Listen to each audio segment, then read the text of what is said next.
नमस्कार दोस्तों, आपके अपने ऑनलाइन प्लेटफॉर्म में आपका एक बार फिर से स्वागत है। तो अपने मॉडल पेपर सॉल्व कर रहे थे, ठीक है। आज अपना तीसरा मॉडल पेपर है, तो चलिए अपने स्टार्ट करते हैं। देखो, सबसे पहले थ्योरी के क्वेश्चन है। पहला क्वेश्चन है, मशीन स्पिंडल में ड्रिल चक को कैसे डाले जाते हैं। यानी कि जो मशीन स्पिंडल है अपना, उसके अंदर अपने को क्या करना है, अपने को ड्रिल चक को पकड़ना है। तो हम किसका यूज़ करेंगे, हम यूज़ करेंगे आर्बर का, ठीक है।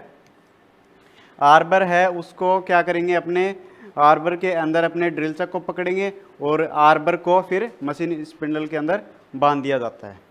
तो ए ऑप्शन अपना सही हो जाएगा। देखो, इसका डायग्राम भी आगे इसके अंदर पूछ रखा है। इस चिन्ह, ये जो दिखाया गया है, ये भाग कौन सा है। तो देखो, इसी को बोलते हैं अपने आर्बर, ठीक है। इसी को आर्बर कहा जाता है। बी ऑप्शन सही है। इसके अंदर जो ये वाला भाग है, इसको तो मशीन स्पिंडल में पकड़ा जाता है और नीचे इसके चक को लगा दिया जाता है, ड्रिल चक को, ठीक है। इसके अंदर मोस्ट टेपर बना हुआ होता है, बाहरी मोस्ट टेपर होता है, और स्पिंडल के अंदर आंतरिक मोस्ट टेपर होता है, जिसके अंदर ये फिट हो जाता है। तो यहाँ पे अपना बी ऑप्शन सही हो जाएगा। अगला है, ड्रिल के बिंदु कोण को कौन तय करता है। जो ड्रिल है उसके पॉइंट कोण को, बिंदु कोण को, पॉइंट एंगल को कौन तय करता है, ठीक है। तो देखो, जो जॉब का मटेरियल है उसके आधार पर इसका पॉइंट एंगल रखा जाता है, ठीक है। जॉब की जो धातु है, हर धातु के लिए अलग अलग पॉइंट एंगल होता है, ठीक है। अब देखो, डायल गेज में एक्स के रूप में चिन्हित भाग का नाम क्या है। इस भाग को पूछ रखा है। इस भाग को क्या बोलते हैं अपने, इस भाग को स्टाइल्स बोला जाता है, ठीक है। इस भाग को स्टाइल्स बोलते हैं। इस भाग को बॉडी कहते हैं, ठीक है। और इस भाग को क्लैंप बोला जाता है। इसे हम होल्डर कहते हैं। इस भाग को रोटेबल बेजल, ठीक है, रोटेबल बेजल कहा जाता है, ठीक है ना। तो ये सारे इसके भाग हो गए। तो इसके अंदर हमें इस भाग को पूछा है, इस भाग को क्या बोलेंगे, स्टाइल्स बोलेंगे। बी ऑप्शन सही हो जाएगा। चलिए अगला देखते हैं। अक्ष के रूप में चिन्हित स्क्रू के तत्वों का नाम क्या है। यहाँ पे स्क्रू थ्रेड को दिखाया गया है। इसके अंदर हमें इस भाग को पूछा है। तो देखो, ये थ्रेड है, यहाँ पे ये देखो एंगल को शो कर रहा है, एंगल पूछ रहा है यहाँ पे। तो देखो, ये यहाँ पे देखेंगे अपने थ्रेड एंगल, ए ऑप्शन सही हो जाएगा। क्या पूछ रहा है, ये थ्रेड एंगल को पूछ रहा है।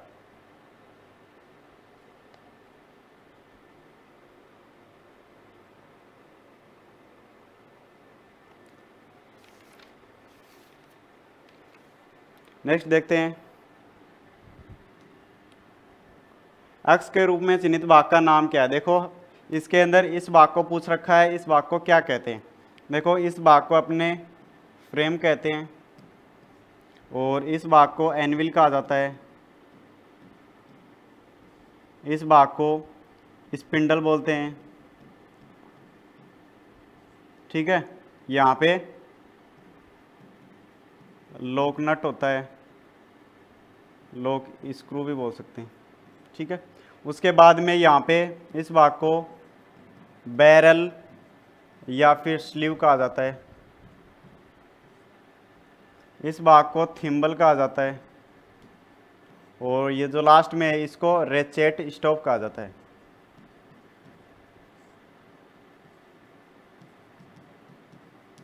ये सारे इसके भाग है। इस भाग को पूछा है, इस भाग को थिम्बल कहते हैं। ए ऑप्शन अपना सही हो जाएगा, ठीक है ना। चलिए अगला क्वेश्चन देखते हैं। बड़े बियरिंग की सतह को स्क्रैपिंग करने के लिए किस स्क्रैपर का यूज किया जाता है। देखो, यहाँ पे किसकी बात हो रही है कि बड़े बेरिंग है, उसकी क्या करनी है, सतह को खुरचना है। उसके लिए कौन सा स्क्रैपर अपने काम में लेंगे। तो देखो, वहाँ पे अपने यूज़ करेंगे बुल नोज स्क्रैपर, जो कि बुल होता है उसकी नोज के समान दिखाई देता है ये। नेक्स्ट है, ड्रिल बिट में एक्स के द्वारा चिन्हित किया गया कोण कौन सा। यहाँ पे देखो, एंगल को शो कर रहा है। कौन सा एंगल है, ये है कौन सा, लीप क्लियरेंस कोण, ठीक है। सी ऑप्शन सही हो जाएगा। किसको शो कर रहा है, लीप क्लियरेंस कोण को शो कर रहा है। तो यहाँ पे अपना सी ऑप्शन सही हो जाएगा। अगला क्वेश्चन देखेंगे, किस उपकरण का उपयोग बेयरिंग की आंतरिक क्लीयरेंस की जांच करने के लिए किया जाता है कि कौन सा उपकरण है जिसका यूज अपने बेरिंग की जो आंतरिक क्लियरेंस है, ठीक है, उसको अपने चेक कर सकते हैं। तो वो किसके द्वारा चेक कर सकते हैं भाई, वो कर सकते हैं अपने फिलर गेज के माध्यम से, ठीक है। दो मिलने वाले पार्ट के बीच में गैप को जांच करने के लिए हम फिलर गेज का यूज करते हैं। रिमर का उपयोग क्या है, तो देखो रिमर का क्या उपयोग है, अपने ड्रिल के द्वारा छेद कर लेते हैं, छिद्र कर लेते हैं, उसके बाद में उसकी फिनिशिंग करनी है, ठीक है, तो हम किसका यूज करेंगे, रिमर का यूज करेंगे। ड्रिल किए गए छिद्र के सही आकार की फिनिशिंग करना, ए ऑप्शन सही हो जाएगा। नेक्स्ट है, ड्रिल में रैक कोण कौन सा होता है, ठीक है, तो देखो जो हेलिक्स कोण होता है, हेलिक्स कोण वो क्या होता है, रैक कोण को निर्धारित करता है, ठीक है, ये ऑप्शन यहाँ पे सही हो जाएगा। नेक्स्ट है, एक्स द्वारा चिन्हित भाग का नाम क्या है। यहाँ पे देखो अपने देखेंगे तो देखो अगर इस भाग को पूछ रहा है ये, तो इस भाग को कहते हैं अपने बेड, ठीक है। अगर इसके ऊपर वाले जो इस भाग को पूछेगा तो इसको कहेंगे अपने फीड शाफ्ट, और उससे ऊपर वाले को लीड स्क्रू,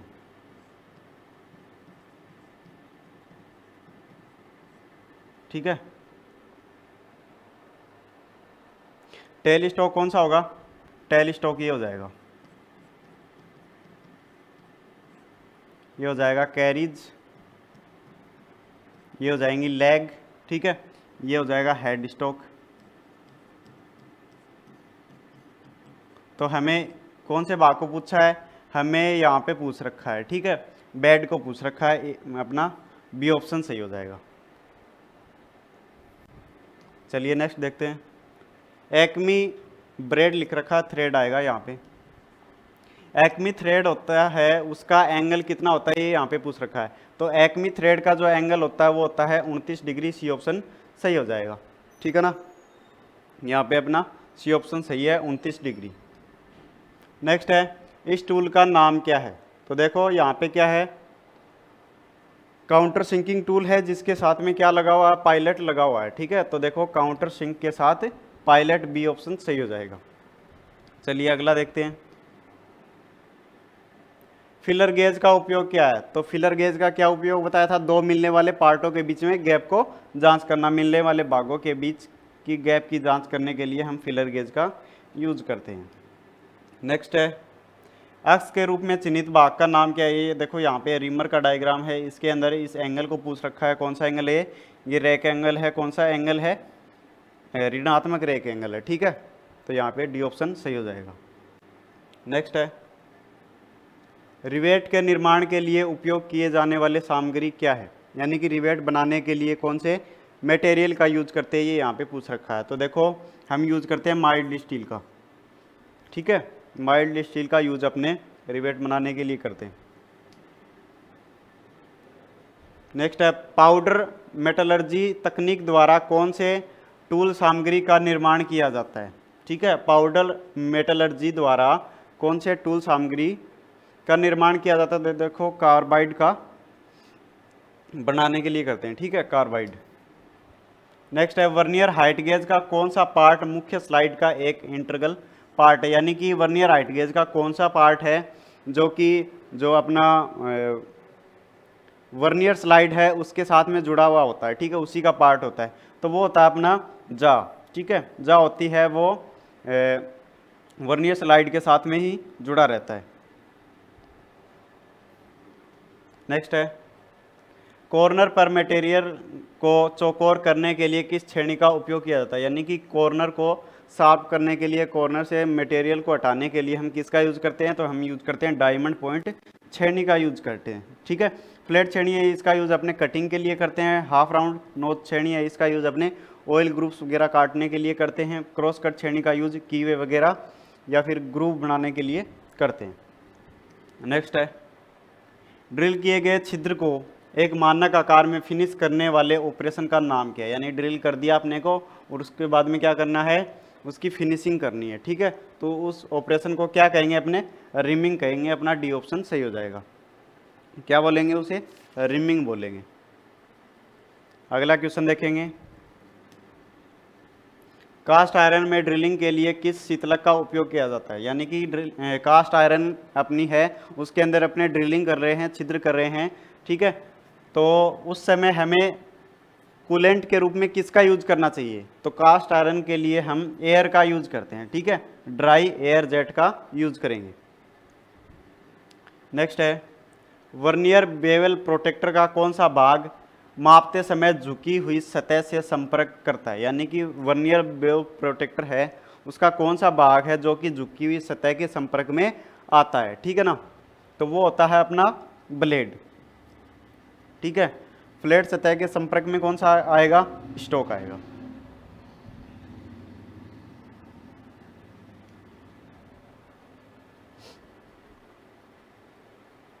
नेक्स्ट है, मीट्रिक आउटसाइड माइक्रोमीटर की एक्यूरेसी क्या है? जो अपना मीट्रिक के अंदर आउटसाइड माइक्रोमीटर है, इसकी एक्यूरेसी कितनी होती है? तो वो होती है अपनी 0.01 mm, ठीक है, डी ऑप्शन अपना सही हो जाएगा।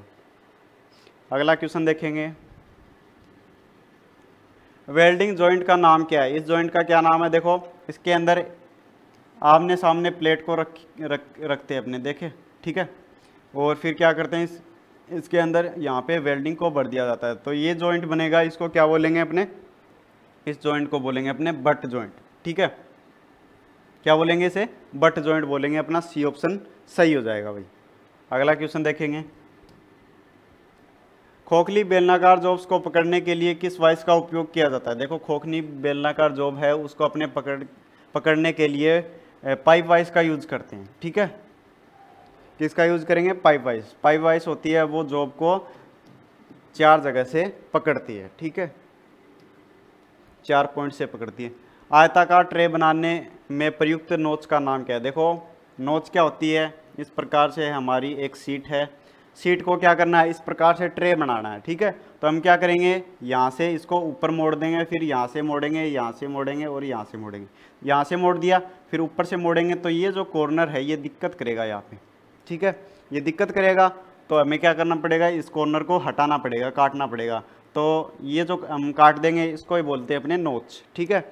तो इस प्रकार की ट्रे बनेगी, तो उसके अंदर किस प्रकार की नोच होगी? तो देखो, यहाँ पे स्क्वायर आकृति का अपने को नोच काटना पड़ेगा, ठीक है, फिर इसको ऊपर कर देंगे, इसको ऊपर कर देंगे, तो यहाँ पे कोई दिक्कत नहीं होगी, ओवरलैप नहीं करेगा, ठीक है। तो यहाँ पे कौन सी नोच है? स्क्वायर नोच है, ए ऑप्शन सही हो जाएगा। चलिए अगला क्वेश्चन देखेंगे, वर्नियर बेवल प्रोटेक्टर में स्टोक के साथ कौन सा भाग संयुक्त होता है? देखो, क्या बोल रहा है कि वर्नियर बेवल प्रोटेक्टर में स्टोक के साथ कौन सा भाग जुड़ा हुआ होता है? तो स्टोक के साथ में क्या जुड़ा रहता है भाई? स्टोक के साथ में जुड़ा रहता है अपनी डिस्क, सॉरी डायल, इसके अंदर भाई जुड़ा रहता है, डायल जुड़ा रहता है, ठीक है ना, इसके अंदर डायल जुड़ा रहता है, स्टोक के साथ में डायल जो भाग है वो इसके साथ में जुड़ा हुआ होता है, ठीक है, तो यहाँ पे अपना ए ऑप्शन सही हो जाएगा। अगला क्वेश्चन है, विटनेस मार्क को चिन्हित करने के लिए किस पंच का उपयोग किया जाता है? तो देखो, डॉट पंच का यूज किया जाता है। एग्जाम के अंदर हमें जो ये पंच है इनके ज़्यादातर क्या पूछता है? एंगल पूछता है। तो देखो, जो डॉट पंच होता है इसका एंगल 60 डिग्री होता है। ये 3 पंच होते हैं, इनके जो एंगल है ये ज़रूर पूछे जाते हैं। डॉट पंच का होता है 60 डिग्री, ठीक है। उसके बाद में जो सेंटर पंच होता है इसका एंगल होता है 90 डिग्री, ठीक है। उसके बाद में एक होता है प्रिक पंच, इसका एंगल होता है 30 डिग्री। तो इनके एंगल अपने को याद रखने ज़रूरी हैं। अगला देखेंगे, ट्विस्ट ड्रिल रॉक में कौन सा टेपर दिया जाता है? जो ट्विस्ट ड्रिल है इसके अंदर कौन सा टेपर दिया जाता है? तो इनके अंदर दिया जाता है मोर्स टेपर, ठीक है, डी ऑप्शन सही हो जाएगा। नेक्स्ट है, घायल व्यक्ति के लिए तुरंत क्या करना चाहिए? जो व्यक्ति है उसके चोट लगी, दुर्घटना हो गई, घायल हो गया, तो अपने को क्या करना है? सबसे पहले अपने को करना है फर्स्ट एड, ठीक है, प्राथमिक उपचार करना है। नेक्स्ट है, निम्न फाइल का नाम क्या है? ये कौन सी फाइल है भाई? तो ये है अपनी रोटरी फाइल, ठीक है, विशेष उपयोग के लिए ये बनाई गई विशेष फाइलें हैं, ठीक है। इनको अपने ड्रिल के अंदर लगा के, ड्रिल मशीन के अंदर लगा के या फिर फ्लेक्सिबल शाफ्ट के द्वारा इनको घुमाया जाता है। नेक्स्ट है एसिटिलीन गैस सिलेंडर पर किस रंग का पेंट होता है। जो एसिटिलीन सिलेंडर होता है इसका रंग होता है मैरून, सी ऑप्शन सही है, ठीक है, मैरून। ब्लैक रंग किसका होता है, ब्लैक रंग होता है ऑक्सीजन का। ये पहचानने के लिए इसके ऊपर रंग किया जाता है, ठीक है। तो मैरून रंग किसका होगा, मैरून रंग होगा एसिटिलीन सिलेंडर का। नेक्स्ट है आग की 3 कारक कौन से हैं। आग लगने के 3 कारक कौन कौन से हैं भाई, ईंधन है, ऊष्मा है और ऑक्सीजन। ए ऑप्शन अपना सही हो जाएगा। नेक्स्ट है निम्न स्टेक का नाम क्या है।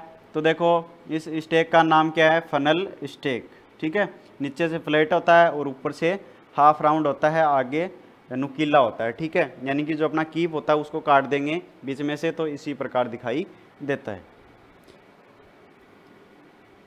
नेक्स्ट है त्रिज्याचक में एक्स के रूप में चिन्हित भाग का नाम क्या है। तो देखो ये क्या यहाँ पे क्या शो कर रहा है, ये अपने को शो कर रहा है किसको,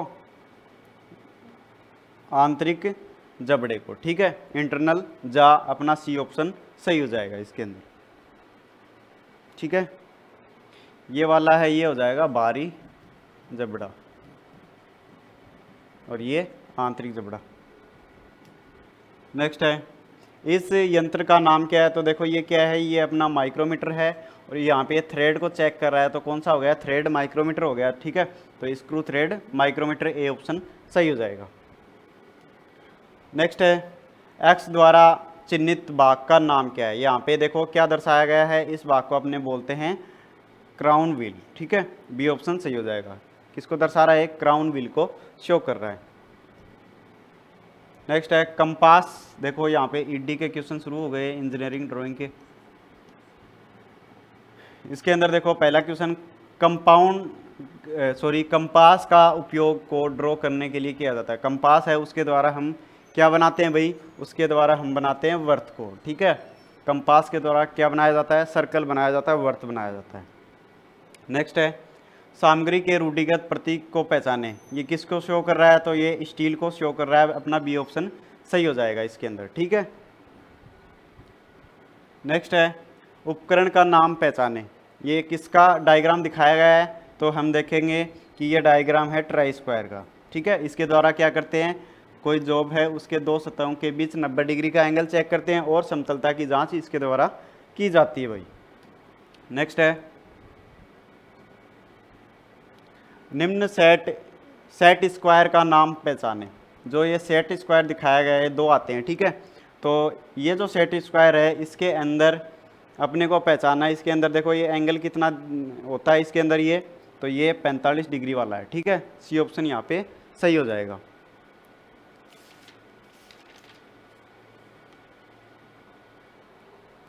अगला क्वेश्चन देखेंगे, चित्र में दिखाए गए प्रिज्म का नाम क्या है। इसके अंदर अपने देखेंगे तो 1 2 3 4 5 और 6 फलक हैं, तो ये कौन सा हो जाएगा, हेक्सागोनल प्रिज्म हो जाएगा, डी ऑप्शन सही हो जाएगा। आगे देखो, आगे WCS के क्वेश्चन स्टार्ट हो गए, ये आपको राजेश सर करवाएंगे, ठीक है। उम्मीद करता हूँ ये क्वेश्चन आपको समझ में आए होंगे, ठीक है। अगर आपको पसंद आए तो इस क्लास को लाइक करें, शेयर करें, ठीक है, अपने दोस्तों के पास भेजें और चैनल को सब्सक्राइब जरूर करें।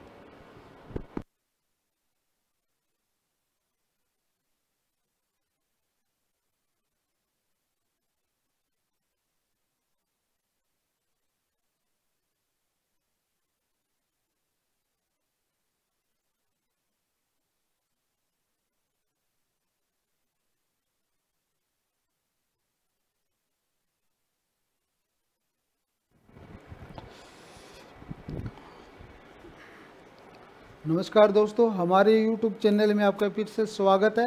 हमने ईडी और फिटर थ्योरी के क्वेश्चन कर लिए हैं, ठीक है। WCS और ES के क्वेश्चन है वो मैं करवाऊंगा, ठीक है। तो चलो अपन क्वेश्चन करते हैं, ठीक है।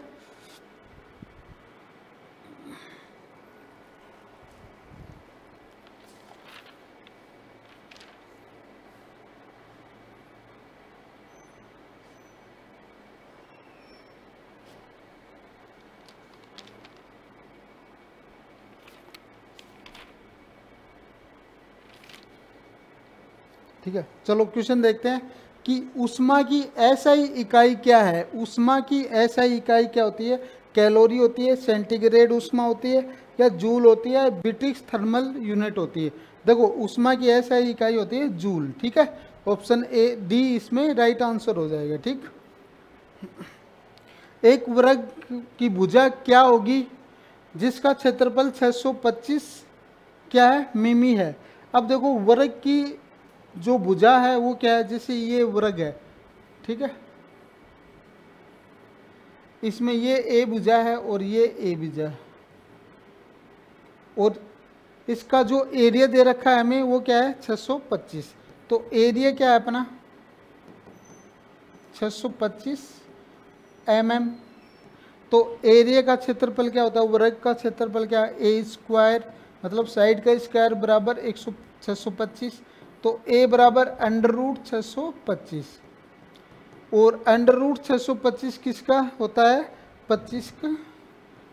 625 का अंडर रूट क्या होता है? 25 होता है। तो 25 mm इसका साइड हो जाएगी। ऑप्शन डी इसका राइट आंसर हो जाएगा। ठीक है,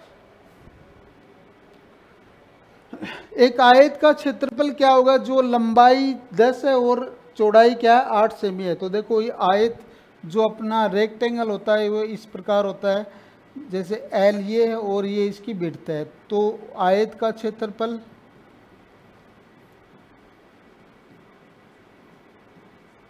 बराबर लंबाई गुणा चौड़ाई, यही होता है ना।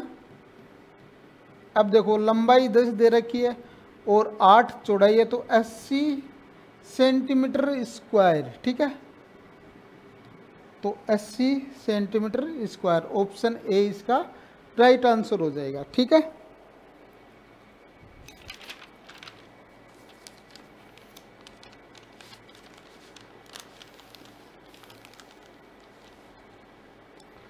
चलो नेक्स्ट क्वेश्चन देखते हैं। वस्तु में निहित पदार्थ की मात्रा को क्या कहा जाता है? वस्तु में निहित पदार्थ की मात्रा को क्या है? मास कहते हैं अपन, द्रव्यमान। ठीक है, किस तापमान पर कोई ठोस द्रव में पिघलता है तो वो क्या होता है? मेल्टिंग पॉइंट कहलाता है उसका। ठीक,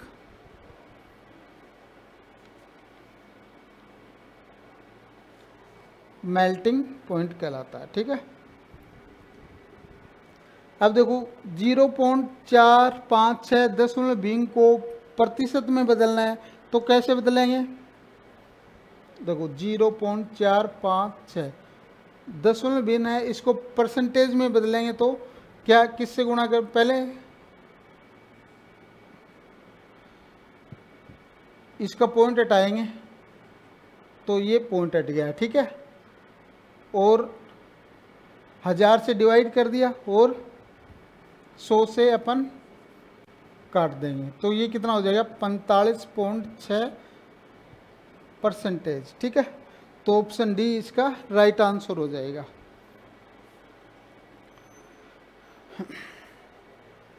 चलो नेक्स्ट क्वेश्चन देखते हैं। देखो ये अपने ईएस के क्वेश्चन है, एम्प्लॉयबिलिटी स्किल। ठीक है, अब देखो रेलवे या उड़ान की घोषणा को सुनना शिक्षक का लेक्चरर के अंतर्गत आता है। चिकित्सीय लिसनिंग होती है, क्रिटिकल लिसनिंग होती है, या कंप्रहेंसिव लिसनिंग होती है, या जो अप्रिशिएटिव लिसनिंग होती है। ये कौन सी लिसनिंग के अंतर्गत आता है? ठीक है, तो ये क्या होता है? कंप्रहेंसिव लिसनिंग कहलाती है। ठीक है, बड़े अक्षर का प्रयोग कब किया जाता है? जब वाक्य की शुरुआत करते हैं या व्यक्तियों के नाम के या स्थानों के नाम से पहले। तो उपरोक्त सभी में अपन क्या है? बड़े अक्षर की शुरुआत करते हैं। ठीक है, कैपिटल अक्षर का यूज कब करते हैं?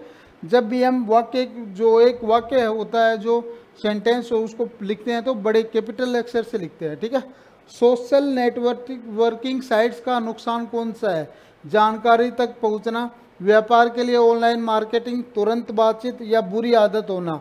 तो कौन सा हो जाएगा इसमें? बुरी आदत का होना। ठीक है, मतलब अपन क्या है, उसकी लत लग जाती है, जो सोशल नेटवर्किंग में जैसे चैट वगैरह करते हैं तो वो अपने को नहीं होनी चाहिए। कौन एक फाइल मैनेजमेंट टूल है जो विंडोज़ के साथ आता है? विंडोज़ के साथ क्या आता है? विंडोज़ एक्सप्लोर आता है, विंडो एक्सप्लोर।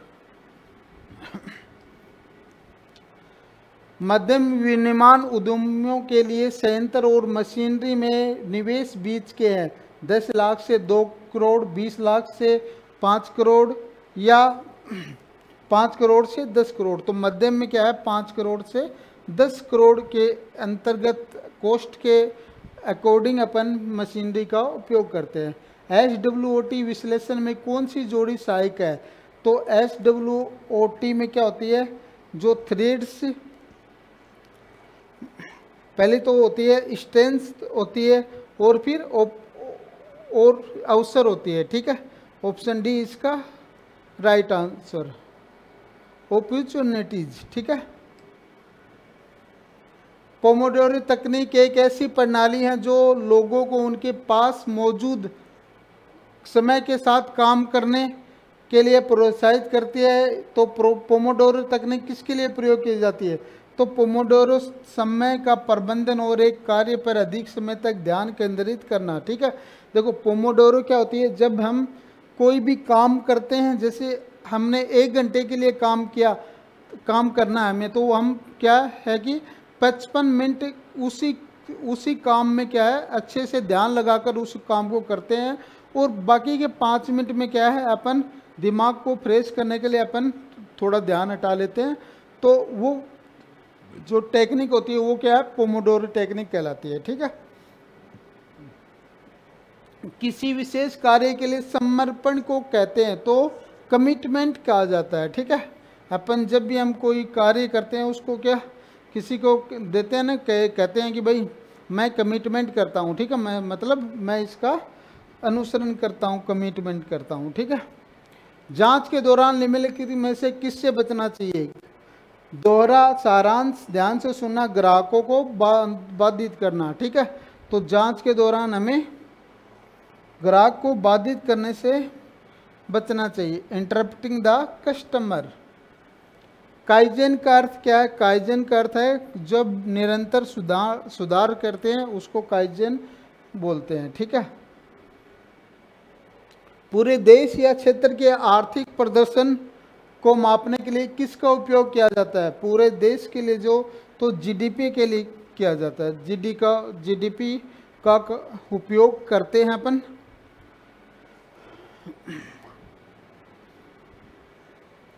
छोटी दूरी के लिए कौन सा नेटवर्क उपयोग में करते हैं? तो लोकल एरिया नेटवर्क। ठीक है, LAN मतलब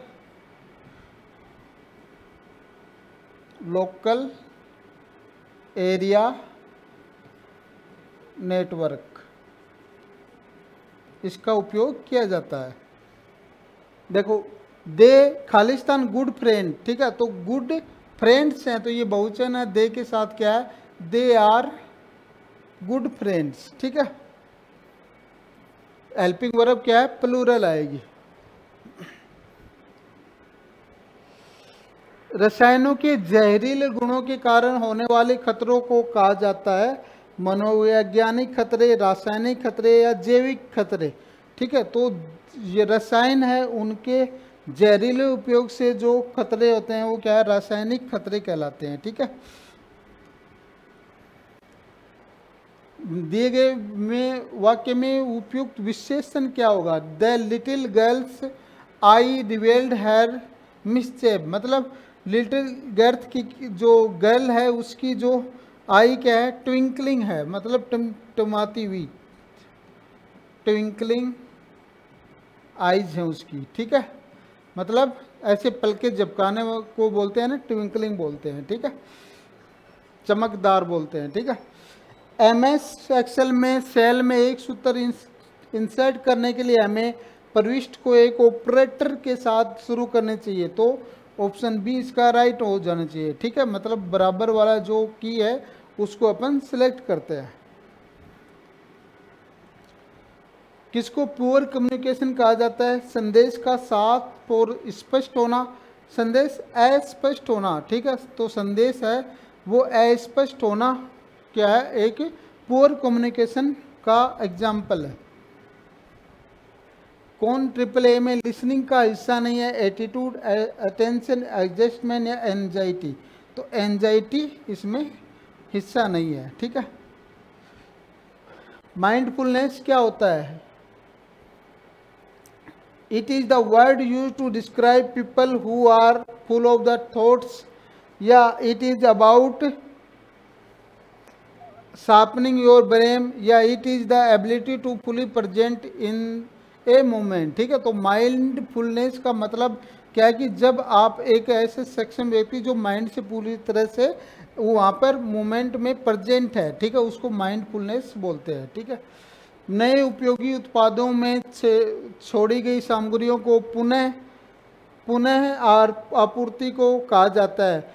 जो सामग्री है उनको पुनः वो आपूर्ति में कहा जाता है, उसको क्या कहते हैं? Reuse the waste material, recycling of material, reduction of use raw material, या मैनेजमेंट ऑफ सॉलिड वेस्ट, ठीक है। जब भी हम वापस किसी चीज़ को, जो सामग्री है उसको वापस तैयार करते हैं तो रिसाइकलिंग ऑफ मटेरियल कहते हैं, ठीक है। निम्नलिखित में से कौन सा एक वाक्य प्रदूषक है? तो कार्बन डाइऑक्साइड, ठीक। इसमें कार्बन मोनोऑक्साइड, ठीक है, कार्बन मोनोऑक्साइड, ठीक। ये क्या है? पोल्यूटेंट है अपना। कौन सा एक वेब आधारित लेखांकन है? टैली, बिजी या विंग्स, या आधुनिक व्यवसाय के लिए डिजाइन किया गया कोई सॉफ्टवेयर, ठीक है। वेब आधारित कौन सा है इसमें? तो टैली है, ये अपना वेब आधारित सॉफ्टवेयर है लेखांकन के लिए। आमने सामने के संचार में बॉडी लैंग्वेज कितनी होनी चाहिए? 7%, 38% या 55%? तो 55% होनी चाहिए, ठीक है। हाउ हैव यू बीन, मतलब आप कैसे हो, ठीक है। तो इसका क्या आंसर देना चाहिए हमें? थैंक यू एंड यू, मतलब हाँ मैं ठीक हूँ और आप कैसे हैं, ठीक है। कौन सी वेबसाइट नौकरी खोजने के लिए लोकप्रिय नहीं है? देखो, naukri.com है, लिंक्डइन है, ट्विटर है, Xerox.com ये शायद नहीं है, ठीक है। ये twitter.com ये नहीं है, ठीक है। Xerox में भी नौकरी के लिए अप्लाई वगैरह खोजने में सहायक, तो ऑप्शन डी इसका राइट आंसर हो जाएगा, ठीक है। तो आज के लिए बस इतना ही, मिलते हैं नेक्स्ट क्लास में। जो मॉडल पेपर की हमने सीरीज स्टार्ट कर रही है, इसमें जो थ्योरी, फिटर थ्योरी के और ईडी के, WCS और ES के 75 क्वेश्चन होते हैं। तो 75 क्वेश्चन में सर ने हमें अभी करवाए हैं वो क्वेश्चन, और ये मिलाकर टोटल मिलाकर 75 क्वेश्चन है। तो तीन पार्ट डल चुके हैं और ये तीसरा है। तो क्या करेंगे, जो एग्ज़ाम नज़दीक आ रही है तो आप इसको देखो, और क्या कि 80 से 90% आपके क्वेश्चन इन्हीं में से, मॉडल पेपर में से आ जाएंगे। तो बताना हमें कमेंट करके कि हमारी क्लास कैसी लगी आपको। थैंक यू सो मच, धन्यवाद। मिलते हैं नेक्स्ट क्लास में। आपका दिन शुभ हो।